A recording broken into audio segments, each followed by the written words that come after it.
Leetcode weekly context for 78.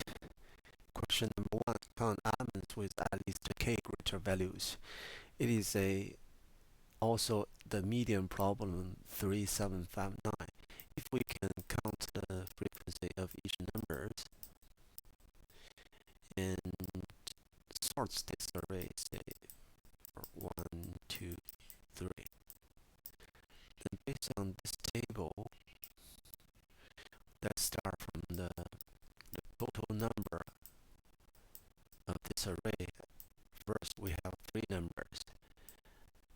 And since I already sorted this array, then we start from the smallest one, which is 1, 2, 3. For number 1, if we minus the number of number 1, then the total number that has left is 3 minus 1 is 2, which means we have 2 numbers left, which is greater than number 1. Then again, for next one, we minus the number of 2 again, which is number 1 as well. The number left is 1, which means we have one number bigger than this number 2. Let's say for number 3, we have 0 numbers left that is greater than number 3.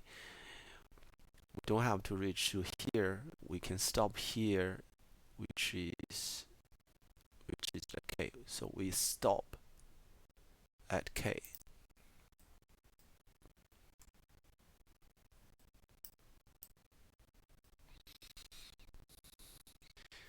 And during this process, we're gonna accumulate the number of left numbers for the final result.